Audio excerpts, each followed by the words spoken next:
Welcome to episode 19 of the Dave Whitty Show. I'm your host, Dave Whitty. Thanks again for tuning in, folks. Happy I made the decision a couple weeks ago to move these two every second week because it's starting to get busy here in St. John's. I mean, with the recent opening of the Atlantic bubble here in Newfoundland, it's going to start picking up here pretty soon, and it looks like we're going to be open to the country a little bit sooner than later, too. So, really looking forward to getting out and seeing all the tourists again, and hopefully we get a few people around and we can make a good summer out of it. Things are really starting to shape up downtown. I mean, Water Street's looking incredible. Lots of really cool patios set up on all the businesses, and George Street's all lit up, and Duckworth Street as well. So, I mean, it's going to make for a really fun summer, especially if we can get the weather. I mean, that's always a huge part of it as well. Got another great episode coming up for you guys. Had the absolutely hilarious Mike Lynch. Was really happy to get Mike on.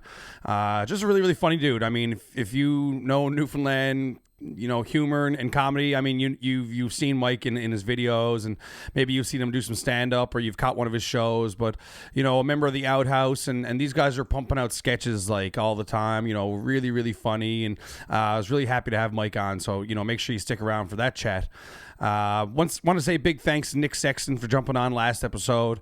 Really enjoyed that chat. One of my favorite ones to date yet. I mean, I just love chatting with Nick. He's so interesting, has such a great story. He loves Newfoundland. He's been away for a while, but he's a true Newfoundlander. So, big shout out to Nick Sexton, and thanks again, Nick, for coming on the last episode there. I had a pretty fun weekend myself. The weekend passed. I mean, now I got to kind of catch up for 2 weeks, so I'll try not to go on for too long. But, I've been doing a few solo gigs here and there. I'm back at a Shamrock once or twice a week. Last week was twice. There on Tuesdays is looking like right now.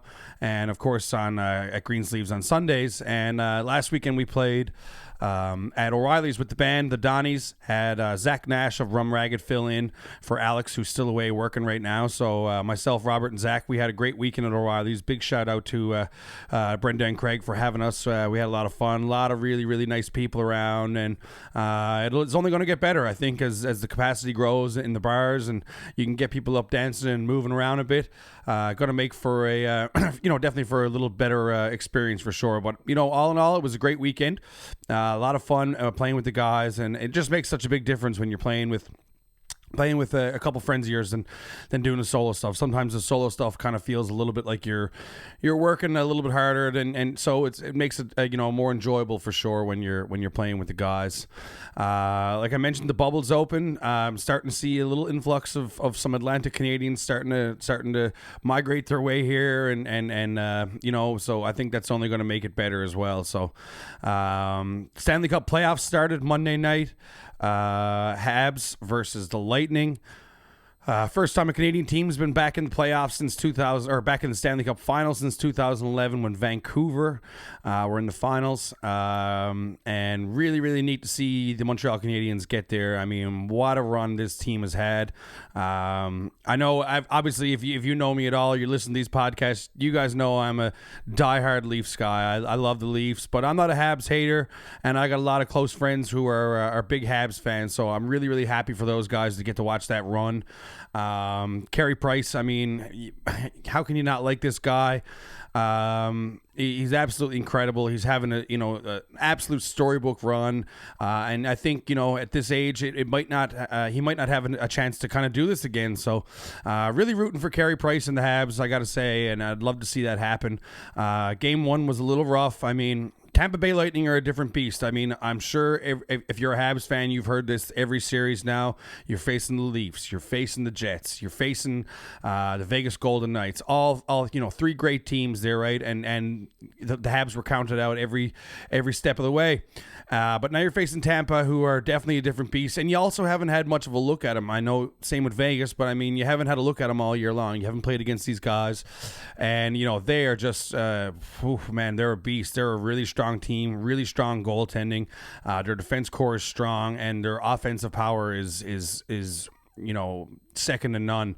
It was a rough game Monday, 5-1, but you know what I mean. I think that's going, if there's a silver lining in it all, I think it's going to help Montreal, because now they got a decent look at the way Tampa play and some adjustments that they can make to come out swinging again for game 2. So it'll be interesting to see how that all unfolds. Hopefully they can make a good series of it, because I think they deserve it after this run. Been really, really special to watch it all. So looking forward to keep checking out those games and keep that going for sure, because it's been a really, really fun run to watch. There's no doubt about that. I'm a hockey fan. I'm a sports fan. I love good stories, and I love watching good games. I mean, as much as I love to see the Leafs win or the Jays win or the Raptors win or whoever, I just I still love watching good sports. So really, really been enjoying watching the Habs for sure. So good luck to them as it continues on. The Jays have been playing great lately. I mean, 7 of 8 of the last 7. Sorry, they won 7 of the last 8. Had a little skid before that. The bullpen has been atrocious. I mean, that's something that's got to be addressed immediately, in my opinion. They did sign today. I'm recording on Tuesday, the 29th, and just seen that they signed Corey Dickerson, they traded for Corey Dickerson and Adam Clymer, who's a relief pitcher. Dickerson's an outfielder. Not sure if we need another outfielder, but maybe it's a setup for another trade for Richard Panik and a minor league pitcher. So hopefully that's just a setup for something more for the bullpen, because that's really our missing piece right now. I mean, we have so much power at the plate. It's, these guys are putting up 10, 12, 13 hits a game and occasionally losing those games because the bullpen's just been falling apart. So, really hoping that the management of the Jays can pull something together and make a little trade to really beefing up that bullpen, because that's kind of where we need. Little Leafs news: they re-signed Wayne Simmons today, 2-year, $1.9 million contract. I think great signing for the Leafs. I mean, any signing right now that's around the $1 million year kind of payout is massive for the Leafs. When you got huge contracts from Matthews, Marner, Nylander, Tavares, I mean, even who else is there? I mean, a lot of these guys are all on big contracts when you compare them to, say, teams like Tampa Bay and Boston. I mean, there's a lot of hefty payouts. So, I mean, signing Wayne Simmons, he's got grit. He had a tough postseason. After his injury this year, I thought that he had definitely he didn't play up to his potential, and I'm not sure if that was because he was injured and couldn't quite play that rough style that he's used to playing. And but hopefully, he has a swing around next year, and I'm happy to see that he wanted to re-sign with the Leafs, which means that he's all in and he wants to make a run at it. And he's the kind of guy we need, in my opinion. He's the kind of he's a great fourth line player, chippy. He can score goals, and he can also stand up for some of the younger players and some of the guys who aren't probably going to fight, or if there's a big hit or whatever. So happy to see the Wayne train is back in Toronto. Myself, I'm at the Republic this Wednesday, which is, if you're listening to today, I mean it'll be Wednesday for you. So tonight I'll be at the Republic. I'm doing it's a kind of a lot of people have tomorrow off for Canada Day, and I mean that's to be said in itself. I mean, a lot of tough stuff going on across Canada right now, and I mean, I'm not even sure if we're calling it a Canada Day celebration, but I will be there Wednesday playing some songs. So if you're out and about on Wednesday, it's always a tough one for me. Come on out and catch me at the Republic. That's pretty much about it. What's going on with me, guys? I'm back on at Shamrock on Tuesdays, and of course Greensleeves on Sundays, and we're going to get this single out for the Dawnies here pretty soon, and hopefully get that up on streaming services, and hopefully get that into some ears pretty soon. That about does it for me for what I got going on. I had a really great chat with Mike Lynch. He's super funny. I mean, he's just hilarious to talk to. He's always cracking jokes, but it was nice to kind of dig in and hear about some of the processes that he's involved with when it comes to the sketches and his live stand-up and touring. And, all the things that come with that. It's always funny to have a comedian on because they're just generally hilarious. And, I mean, Mike's another one of those guys. So, with that being said, I'm going to pass it over to Mike Lynch. And I'd like to welcome Mike Lynch to the podcast. What's going on, Mike? How you doing, man?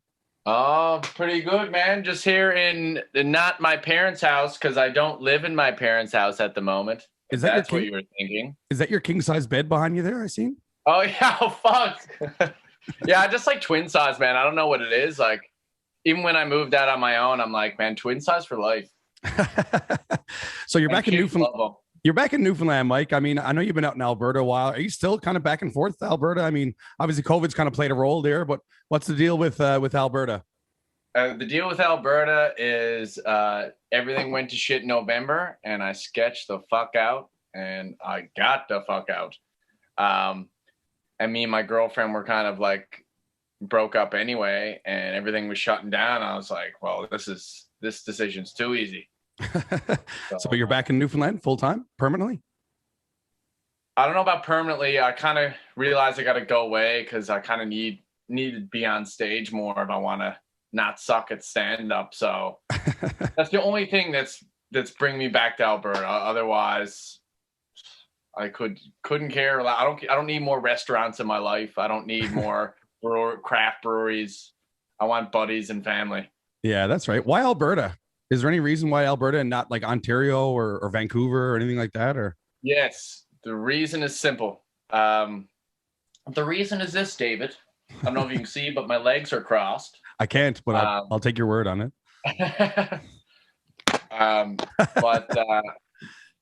Yeah, it was more affordable to live.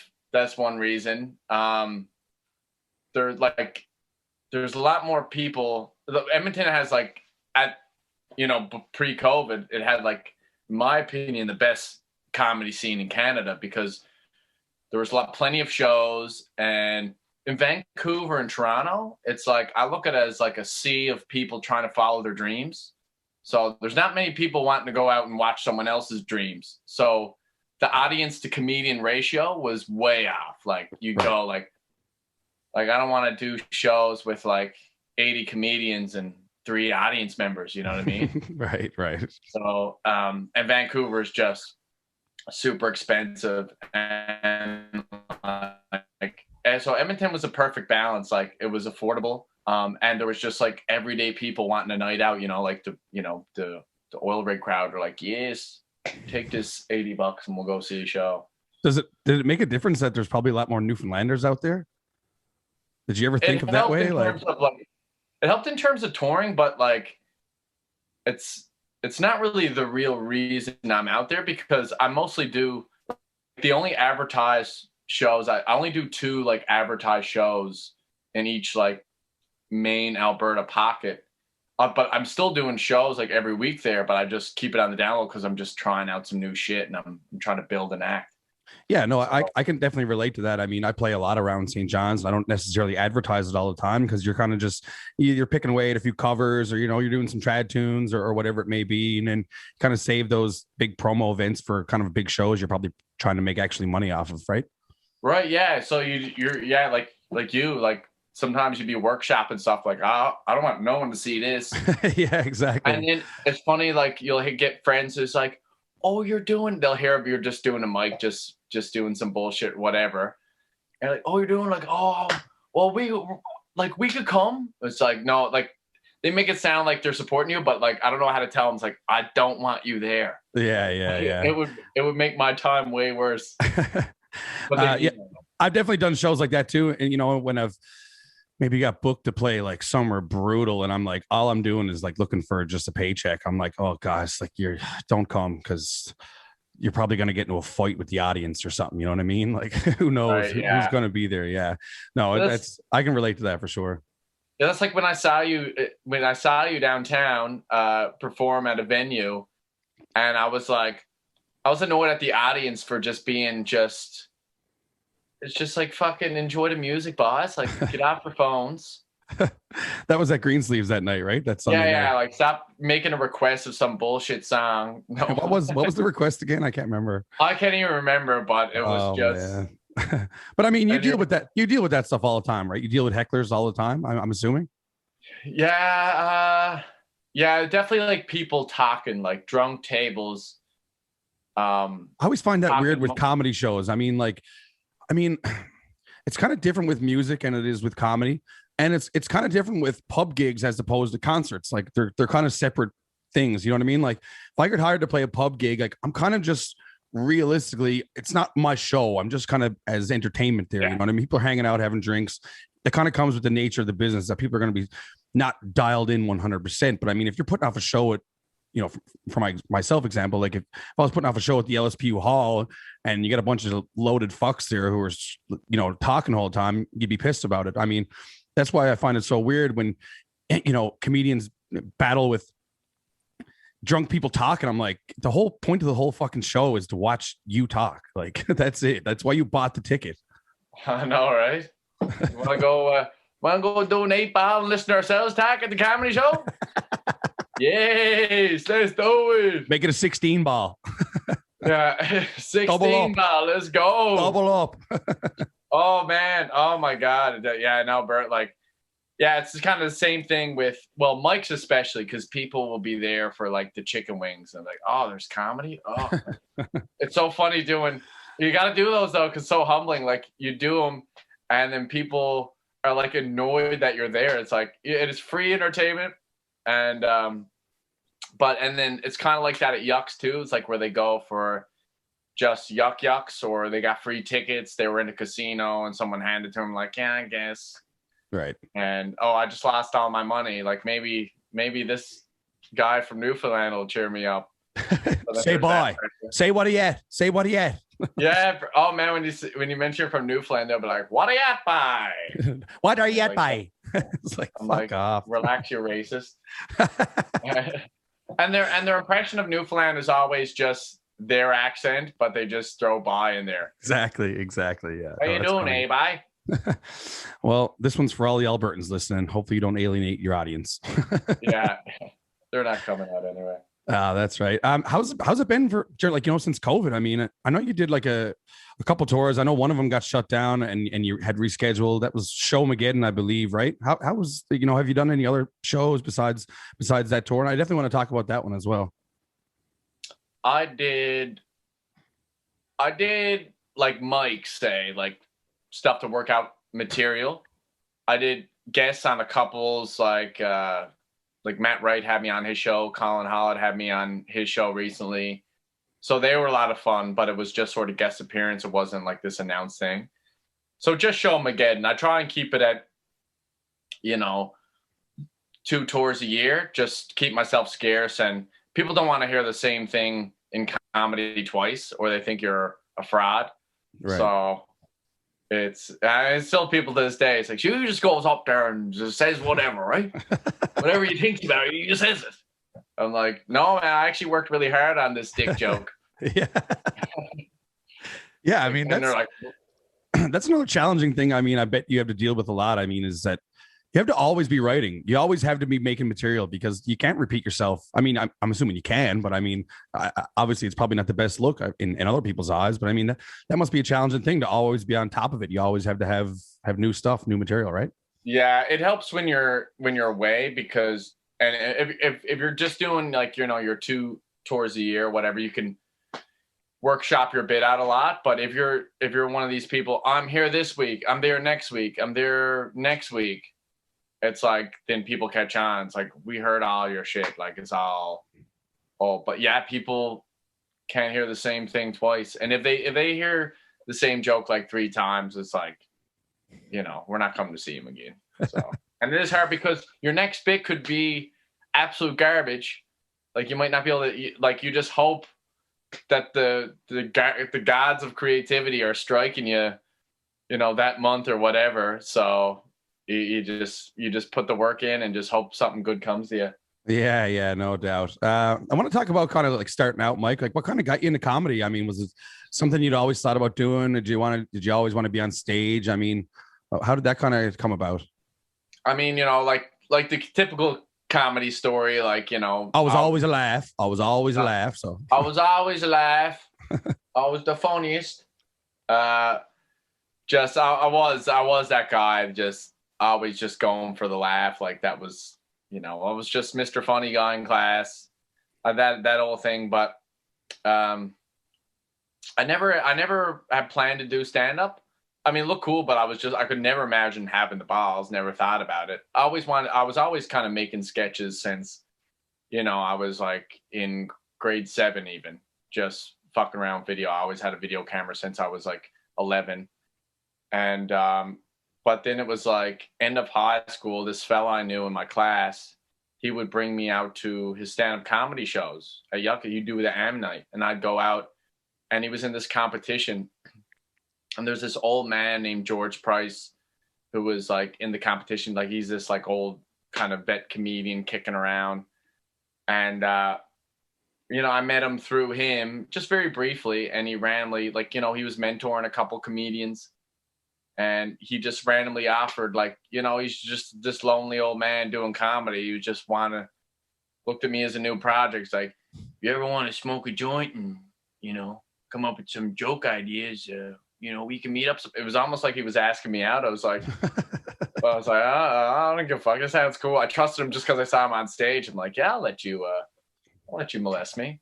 And, but anyway, we met up and it was cool. And, he hated all my ideas, but, anyway, he got me up there. I didn't want to go. I still didn't have the balls. He's like, yeah, you got to get up there. And I still would put it off. I put it off for like 3 months. I was just meeting up with this dude. Now he's like one of my good buddies. And he's like 72. And finally, he's just like, I got you up next Thursday. You're going up. I'm like, fuck. So anyway, I would just like lock myself in a room for a week and wrote a bit. He helped me write one of the bits. And I went up and did it. And it was okay. Like, you always kind of do good your first time because they introduce, this guy's new. Make him feel welcome. This is really hard. If you don't laugh, you're a piece of shit. Mike Lynch. And so then I did that, went okay. And then I'm like, fuck, man. I'm pretty good, right? And I had 5 minutes. I think I did like 2.5, but it felt so long. And then the second time I invited like my buddies and cousins out and I fucking ate shit. But kept at it because it just felt good. So the second time was worse than the first time? Oh, yeah. Because then they don't introduce you as a new guy. You're not the new guy anymore. You're a legend now. Yeah. You're not supposed to blame the audience. Yeah, exactly. You're not supposed, you're blaming the audience. How do these guys not find me funny? What the fuck? Yeah, it's like I did this like 2 times already. It's your problem. No, that's I mean, it's got to be challenging. I mean, I can't even imagine. I mean, I do long sets playing music, but I mean, it was kind of like when I first started doing these podcasts. I do like an intro at the beginning of all these podcasts where I, just fucking talk about whatever's going on in my life. I mean, talk about the Jays or the Leafs or talk about music or COVID or whatever.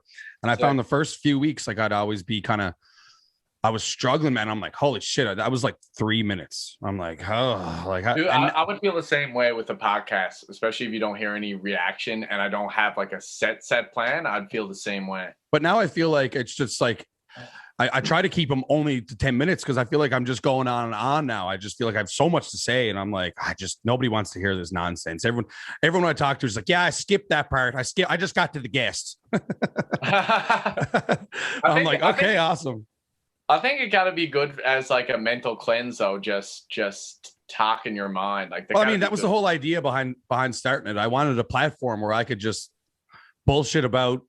I mean, I wanted to talk about the Leafs more than anything. I wanted to talk about the Leafs, but I was like, it's also a good place to like. I mean, I know a bunch of people in the community. I know, funny people, great musicians, people who are all kinds of different things in community, and no one was really kind of doing it. So I was like, I might as well start that up, and then I'll get a guest on every week too, and kind of gives me a little excuse to really just get on and rant about whatever bullshit I was hating at that time, kind of thing. Especially COVID. I mean, I was just like, fuck. There's always hate.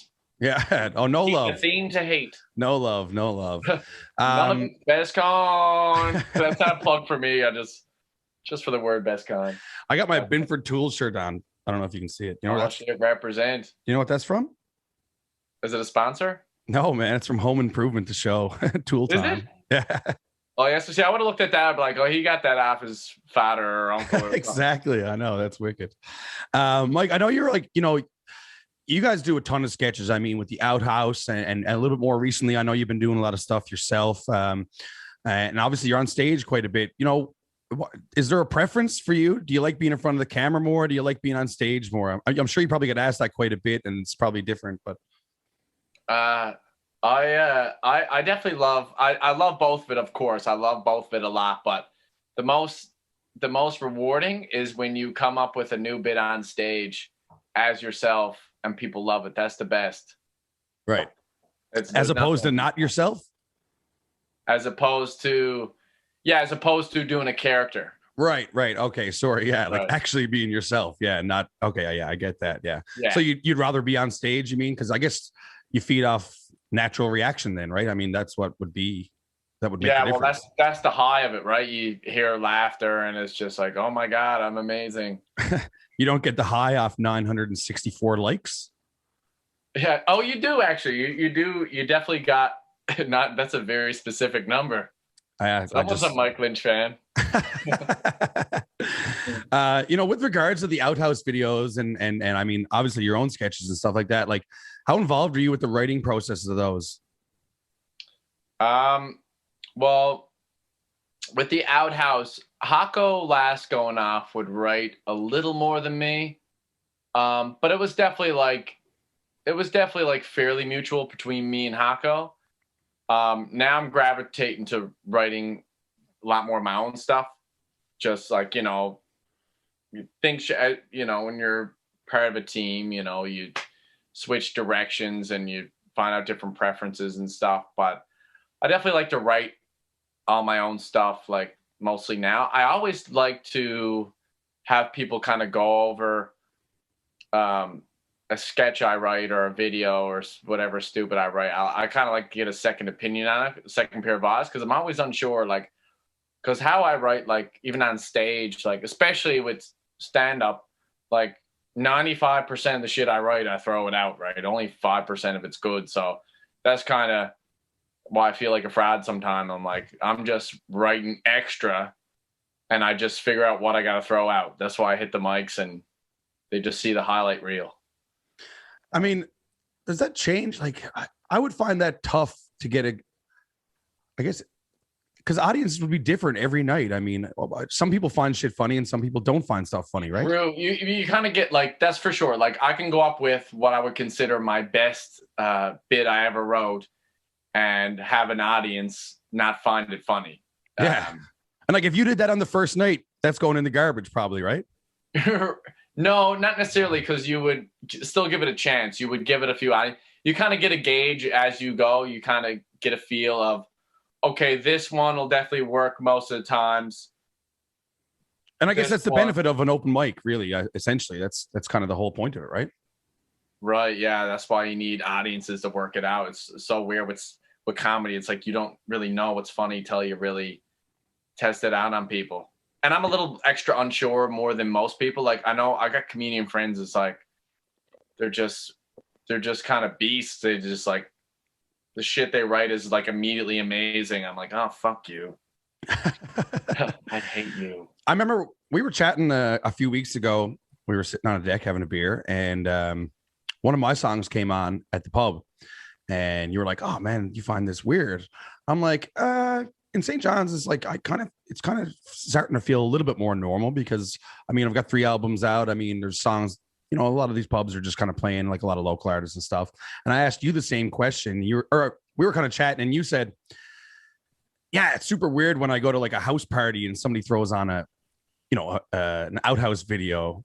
It's like, because if they don't find it funny, it's like super awkward and you're just standing there. But I think that's the difference between music and comedy. You know what I mean?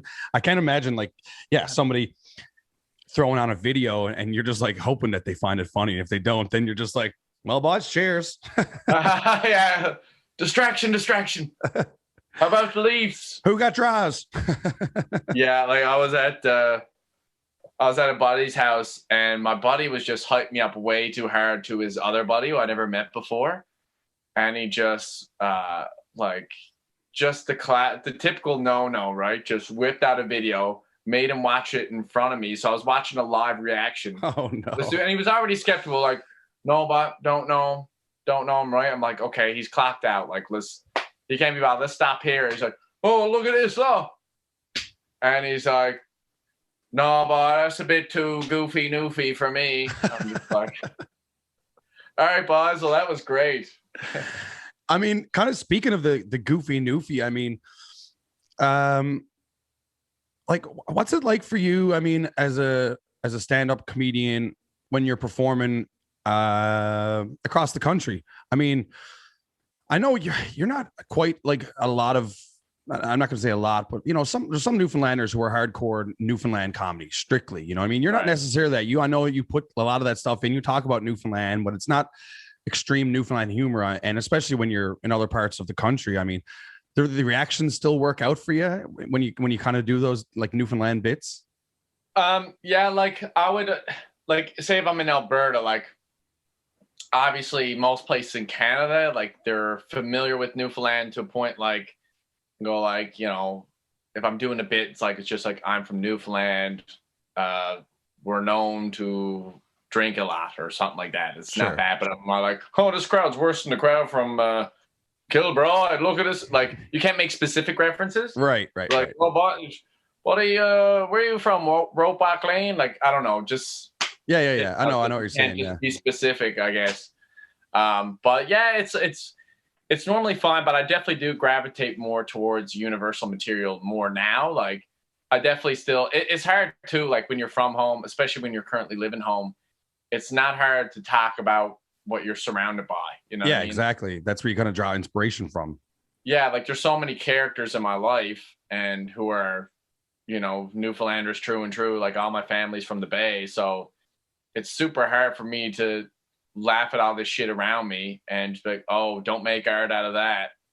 But then like it's kind of in I guess some people like the artsy fartsy crowd, like they'll kind of look at it as kind of like a cheap avenue to, and like it's definitely helped me like doing local stuff. Like Newfoundland definitely enjoys hearing about themselves, as do everywhere. Like everyone would prefer hear something more specific to just them. Like it feels more personal and there's more of a connection there.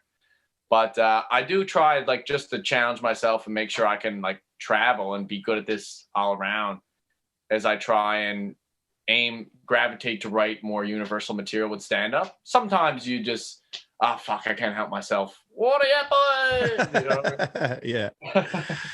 You mentioned like, a lot of your family's from the Bay and stuff. Is that kind of where Cecil O'Brien came from, the character Cecil O'Brien, or was that just something you thought of? Oh yeah, for sure. Like, it's not like one specific person, but it's definitely like a few characters like bunched up into one from, spend a lot of time out where my nan and pops, where my mom's from, out in Long Harbor and just LA. Yeah, for sure. Well, LA, yeah, Long Harbor.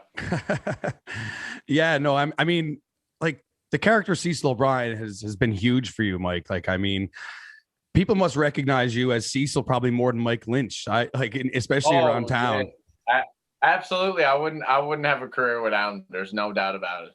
Yeah, no, and it's so funny. I mean, I think the biggest thing with Cecil O'Brien is like everybody can relate to that character. Everybody knows somebody or somebody like that. You know what I mean? Even if you're from Cecil. Yeah, they do, or they know somebody like that, man. They get somebody out by their cabin who is Cecil or whatever, and I think that's what makes that character so likable for especially for Newfoundlanders.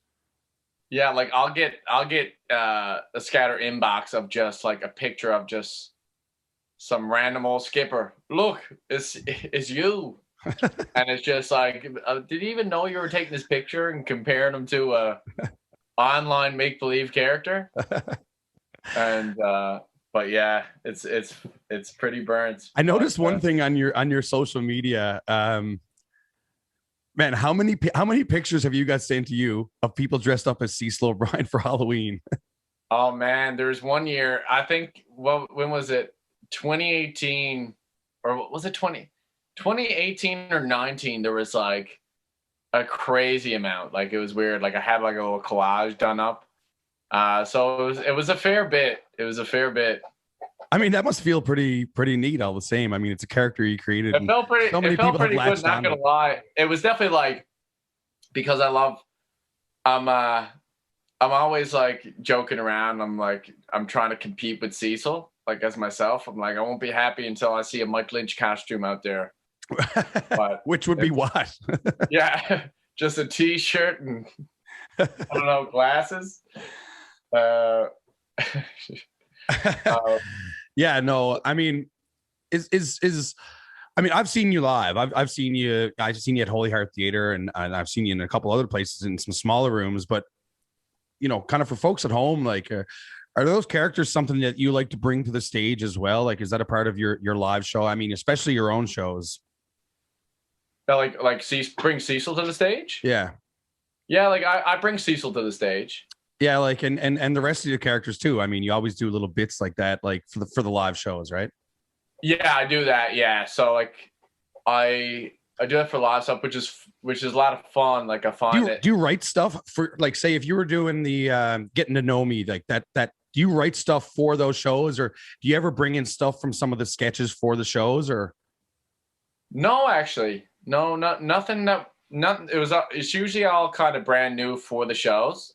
I find like writing for a character is a lot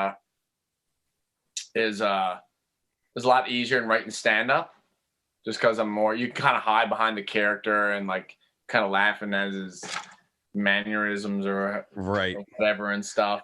And what about Randy Lee? Where did Randy Lee come from? Oh man, just growing up on Mary Meeting Road and going to Brother Rice Junior High School. There's a few Randy Lees around. Oh man, it was mostly Randy Lees around. I really wanted to ask you this question, man. Do real life skeets ever get pissed with you for portraying a skeet?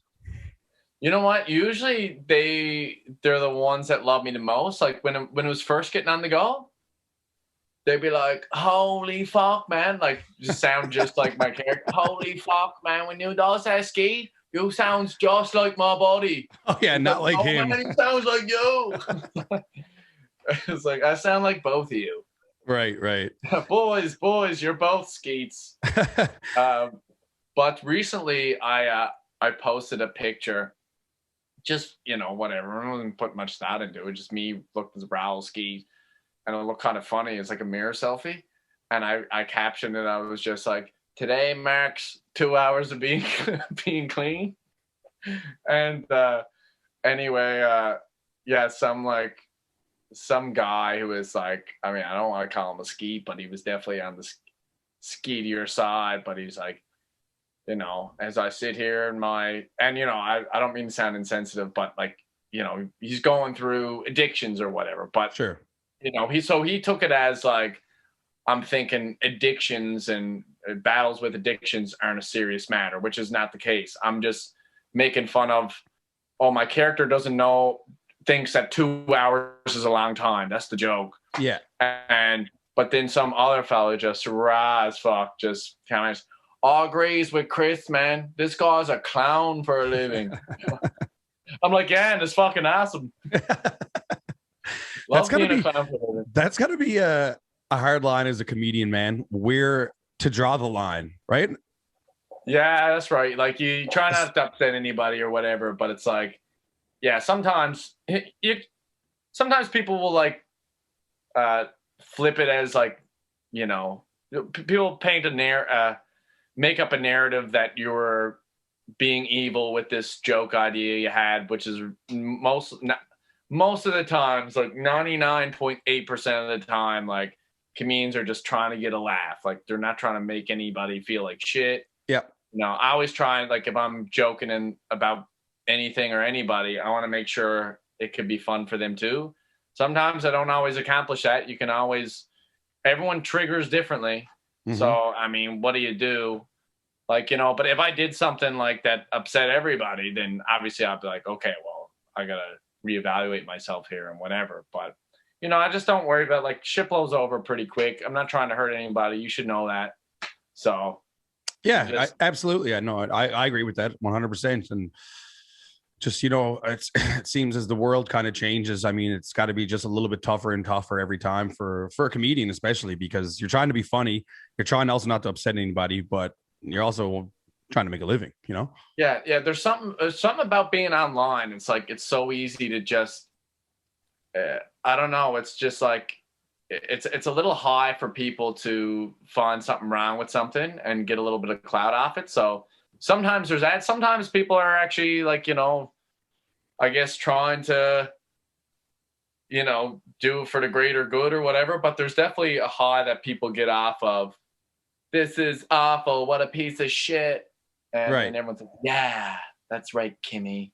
Yeah, I mean, it's always a lot easier for anybody to sit behind a computer and rip you a new one. You know what I mean? Like, yeah, you can easily. It's so easy to be like, this person's a piece of shit behind your computer because you don't see the reaction. If they had an actual conversation, you know, they totally fucking pull back and be like, oh, you're a person, blah blah blah. Right. I mean, yeah, but I mean, it sucks, but there's just people out there who just want to do that to people. I mean, they just want to just rip people down. Yeah, of course, right?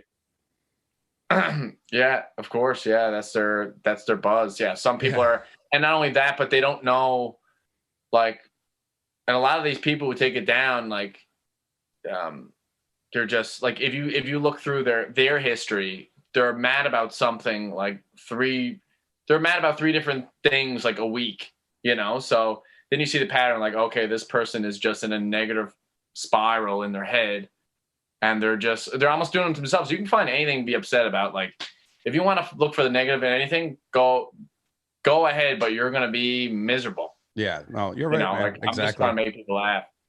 Yeah, that's right. I want to talk about getting to know me. I mean, I seen you in 2018, the first year. That was the first year you did it, right? Was it? Or maybe 2017? I actually did it. First time was in 2017 at the LSPU Hall. Okay, sorry. I seen you the year after at Holy Heart. Yeah.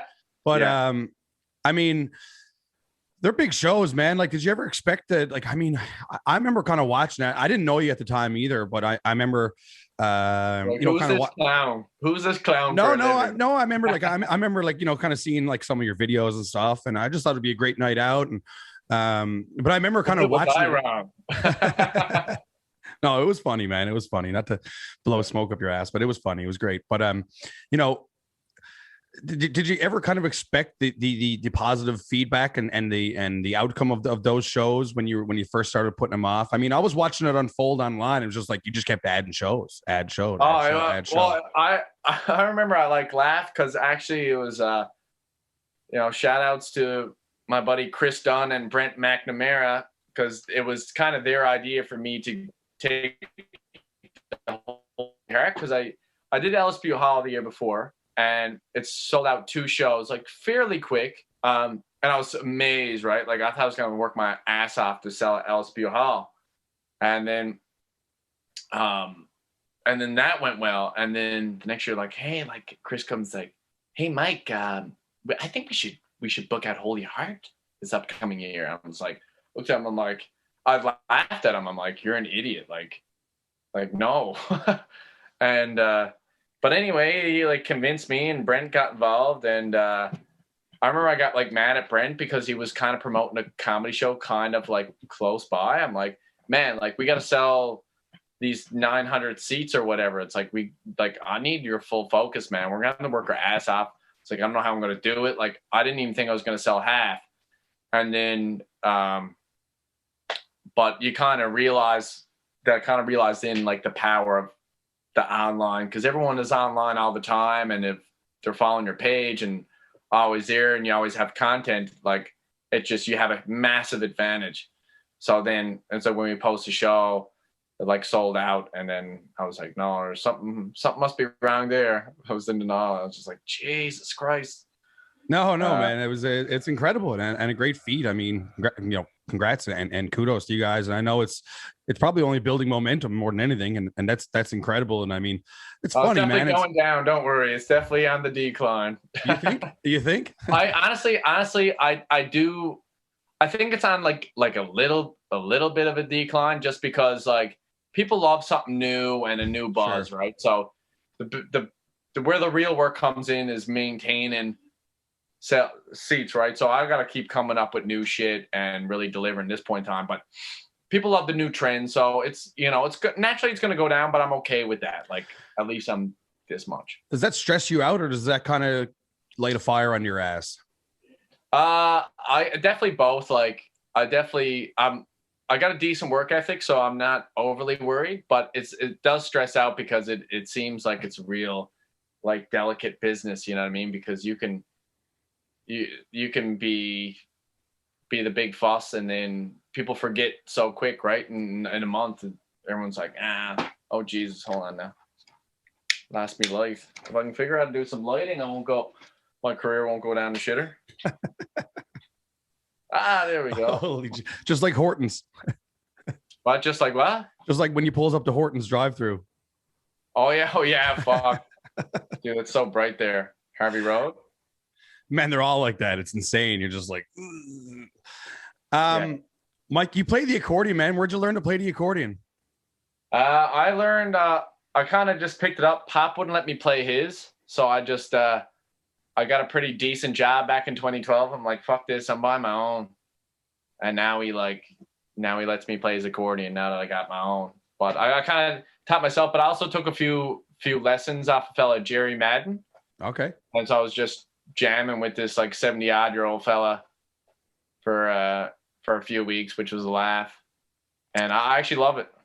Yeah, no, I mean, you actually work that really well into your bits. I mean, like, I know you do like a lot of the, kind of parody of some of the Newfoundland songs and stuff like that. But I mean, you play the accordion pretty well. I mean, it's kind of impressive. It's not just like go up there and just slug out a couple tunes. Like you can rip on that thing a little bit. Thanks, man. I been a little rusty past few weeks. I got to pick it up again. But a lot of people are like, oh, did you just do that for your act? It's like, no, man, I actually love playing and wanted to play. I never even got the idea till like last minute before my LSPU show. I'm like, geez, I could bring this on stage. So I actually love playing. It kind of brings me to the next question. I mean, obviously I'm great friends with Mark and Aaron of Rum Ragged. You're looking for someone? Yeah, I don't think they're looking for an accordion player, but I know you played a big role in actually I think it was 7 big roles in the Ladies Man video. Can you talk about that a little bit and how that kind of transpired, that video? Oh yeah, so Mark actually had this idea. So Mark comes up to me and he's like, hey, Mike, got this new idea that Ladies Man video, and I think you'd be good in it. Just trying to do Mark now for the first time. That was unreal. But he wants to do that. But the most soft-spoken man on planet Earth. Oh yeah, for sure. And but he comes up to me and I was just like stoked on it. And it's like he didn't ever had the song like recorded yet, but he like kind of, I guess, read me the lyrics, and he had the idea for me to be the 7 women. So I'm like, yeah, that sounds hilarious. And anyway, he sent me the song. I was actually in Bangkok with Brian when I first heard the song. I was like starting to write it while I was in Bangkok. And it was just burnt being on a balcony in Bangkok, just like writing this like Newfoundland music video. Yeah, right. But, I mean, the video is hilarious, and obviously you play. For anybody who's listening at home, it's not familiar with what we're talking about. It's a song by Rum Ragged called "Ladies Man," which you can find anywhere online. If you look up on YouTube, Rum Ragged Ladies Man, you'll find the video where Mike plays. The song is kind of about, I mean, I've played it 100 times with Mark over the years.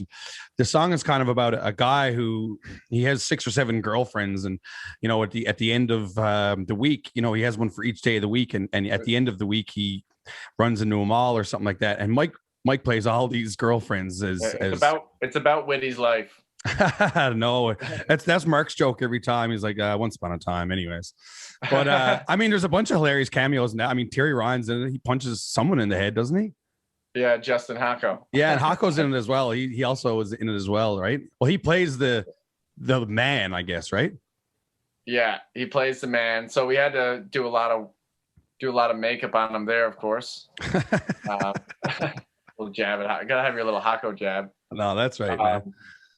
But it was a lot of fun, and I showed Mark, and I guess Mark was a little worried. He's like, I edited the video and with all the girls in it and stuff, and he's like, it's good, yeah, it's good. Do you think you could make another one with just us playing? No way.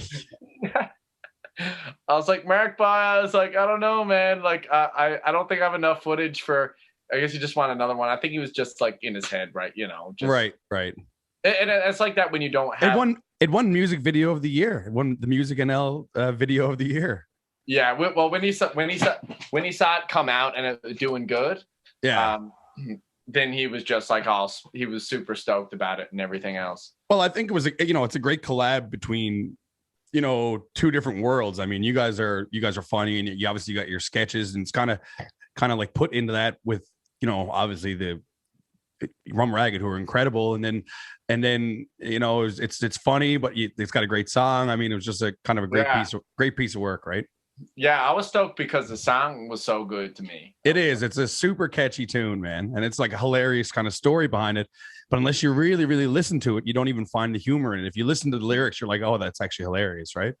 Yeah, totally. Like, and when I was filming it, and I finally got the boys in on a plane, and like, you know, they're playing so fucking good. All I can think was behind the camera, it's like, I can't believe they'll let me do this. I mean, that's not the first time that, or maybe that was the first time, but I mean, since you've had Rum Ragged in for some of the Outhouse videos and stuff like that, I mean, I know you've had Shani Ganook, Chris Andrews, and Mark Hiscock in, and you know, a bunch of like hilarious stuff like that. You know, how do those kind of come about? Do you reach out to these guys to kind of get them involved in a video, or does that just kind of come to fruition? We definitely reached out to them. So Brian and I had the idea for folk battles, and that was rap battling in a folk battle kind of style and timing. So obviously a perfect fit for the follow-ups. We're going to be Rum Ragged and, you know, like Shannon. We actually wanted to have some good, legit folk musicians involved. So I thought it was just a good fit. Like, if we see a good fit, we definitely want to reach out to them. And luckily, like, geez, bars are down. Yeah. Cool. No, that's and once again, that's kind of like a cross collab as well. I mean, and people love that. People love seeing like the musicians like that, like put into like a different world. You know what I mean? Where they're trying to be a bit funny, and it's just like, it's not necessarily the way you see them all the time, like on the stage, at the fucking Rock House or the Ship or whatever. You know what I mean? Or George Street Festival or whatever. You know? Like, people love seeing other people, like, you know, not take themselves seriously sometimes. You know what I mean? Just like, exactly. Everyone loves to laugh. It's everyone's favorite thing to do. Yeah, exactly. It's just you mentioned Brian Aylward, who is a close friend of mine. I mean, I've known Brian for years and years and years. He actually coached me in basketball when I was way too young, and I actually had him on the podcast, and it's probably one of the most successful podcasts that I've had to date. I mean, there's a lot of traction on that one, mostly because he's just outrageous and he just doesn't give a fuck. He, you know, says whatever he wants to say, which I love. That's the whole idea behind this podcast. Brian's on, like, he's one of these guys when he's around, like, oh, so fucking just funny all the time. I'm like, almost to the point I'm like, all right, shut up, Brian, fuck off. Get it. You're funnier than us. But he's a hilarious dude, man. He's really, really funny and smart, man. Like, you know, Jesus, and he works so hard. I mean, and he's a big part of the Best Kind comedy tour that you guys do. I know it's you, Brian Aylward, Colin Holland, and Brent's driving the bus, I guess, right? We're actually changing it to Mike Lynch and Friends, but is it? Okay, nice. Should work a little better, yeah. But I know that's been a really successful tour for you guys. I mean, you've done two, right? And I think you were working on the third, which was supposed to happen during COVID, and that kind of obviously shit the bed. What's the plans with the Best Con comedy tour? Well, we're actually announcing this week or next week. We're gonna still go for it on a smaller scale, do mostly like Newfoundland and stuff, but we're still going ahead with it. It just kind of got a lot of delays, of course, because of COVID. And hopefully we can still make a decent tour work. Like, I'd just be grateful if we, you know, get enough audience in there so it's not awkward, you know? Yeah. I mean, that must be a laugh just being out with the boys. I mean, driving across the country and there must just be absolute nonsense going on at all. You should hire a film crew. I mean, that would probably be hilarious. Yeah, it's a lot of laughs, man. It's because I mean, even so, Colin and Brian, like that dynamic alone is just hilarious because you know, Brian will always be ripping into Colin. Yeah, exactly. Colin will always say some shit you're just not expecting. And Brent's actually like really funny too. Like, he just you know, he got a little comedic muscle on him. Do you find yourself writing much when you're out on the road like that? Like, or is it mostly just strictly shows? I definitely try and write. Like, I'll try and write maybe, you know, 5 days a week for at least a little bit. It'll be on a smaller scale, but you're constantly on the move. So, it kind of takes a lot out of you. Yeah. I mean, I know that feeling all too well. I mean, and I can't even imagine being out with, a couple other comedians. I mean, it just must be just always on 10. I would feel like, to me, I would assume.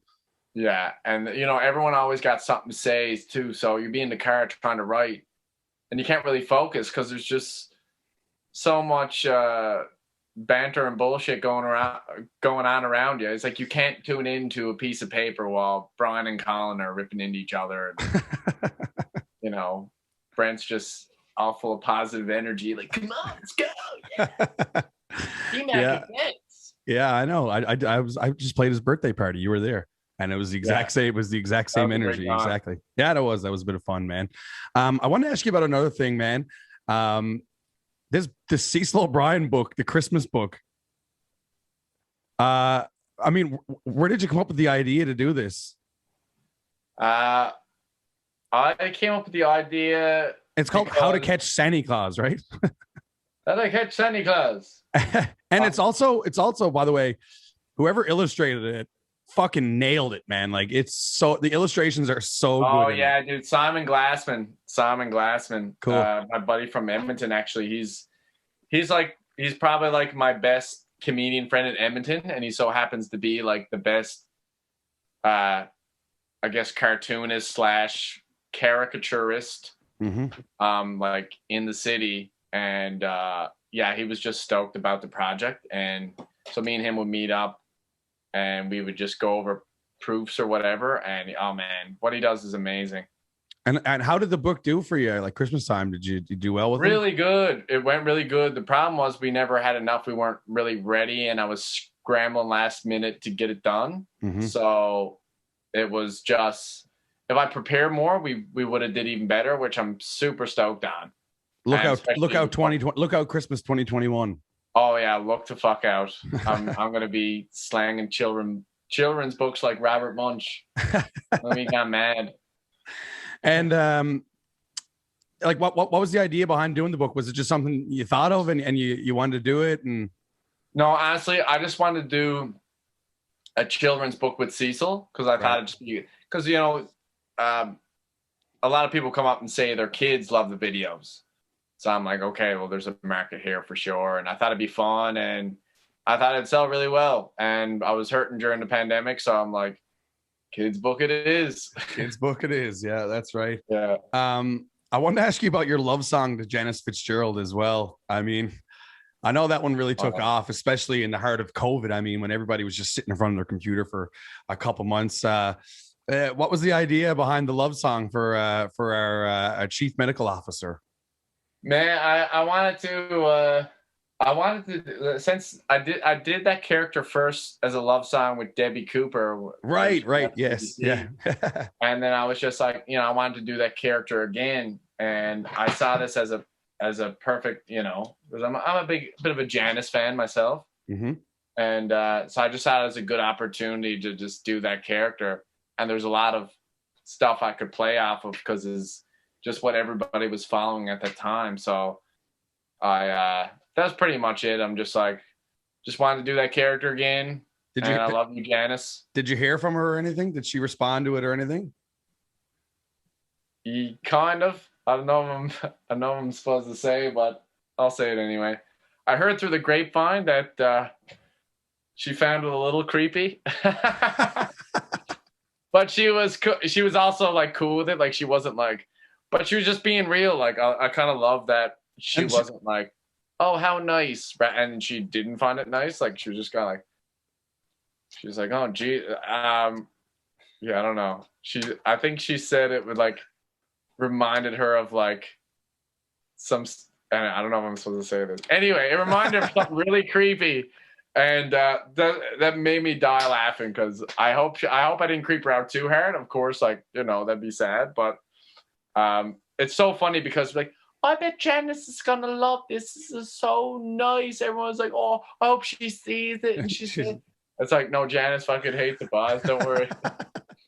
I mean, that probably gave you more of a laugh than her liking it, like you say, right? Like, yeah, for sure. As long as she didn't like she's not out to get me now, but she got like a restraint order against you or something. Yeah, I know, right? Well, I kind of joked about that. It's like, I hope Debbie Cooper don't put a restraining order on me. And did you get a laugh out of Debbie Cooper for that one, or did she kind of feel the same way? Dude, oh, that'd be hilarious if like I just keep striking out with local celebs. It's like, damn. She apparently liked it. Like, I had a buddy who like worked with her son, and apparently he fucking loved it. And the boss at CBC said she loved it. So that's the extent I heard. So right on. Yeah. No restraining orders yet. What's the plans for the summer, Mike? Anything coming down the pipe? I know you're about to announce the no. Walking up and down George Street. That's right. Just starting the tour with the Boz August 15th. Just trying to enjoy Newfoundland because, since I've been home, I've just realized how much I friggin' love the place and enjoying family and friends and all that shit. Any camping trip planned? Do I have a camping trip planned? I don't know, man. You just put out a camping video. You said that like any camping trips planned? Like, I was like, shit, do we got something planned? I don't know. Yeah, you're coming up to the cabin Thursday. Fucking deadly. I got, I think I'm supposed to go to Musgrave Harbor, my buddy's cabin. And me and a couple of the boys are going to, I think, Lumsden, which is not too far away. I've never been up that way, so I heard the beaches are mean. Yeah, apparently it is really nice out there, man. That's a beautiful part of the island. And you got the kind of dialed down version of the Best Con comedy tour happening. And when is that going to be announced again? That there is going to be announced hopefully this week or next week. And how many shows are we looking at, you think? Oh, we looking at a nice big shows. We're definitely doing every Newfoundland pocket there is. Kelly's, Christian's, O'Reilly's. Yeah. Rose and Thistle. Cotton Club. On the corner. I already did Cotton Club this year. Oh, did you? Or, well, in December, yeah. My buddy. Oh, right. Yeah, the show, so I did a little guest spot on there. Yeah, nice, man. That was fun. Well, man, listen, I really appreciate you taking the time to come on and have a chat with me today. You're hilarious, Mike. And I mean, I can speak for a lot of people, but I mean, you bring a lot of laughs to this community, man, and to a lot of people around. So, thanks for everything you're doing, man. And definitely keep it up. You're the man. Thank you. Thanks for all you do, man. Yeah, no, all good, man. And for anybody who's at home, maybe who somehow has no idea who you are, where can they find you online? They can find me on Mike Lynch on Facebook. I got videos on the Outhouse on Facebook, and Mike Lynch and the Outhouse are on YouTube as well. Trying to dabble in the TikTok, keeping up with the youngsters. That's trying right. to twerk my way through TikTok. And Instagram, Mike Lynch Comedy, and check out my MySpace. No, not MySpace. Wicked, man. ICQ, that's right. Yeah. Well, yeah. Once again, man, really appreciate you taking the time, and great to catch up with you. Yeah, man. You too. All right. We'll chat with you soon, Mike. Thanks.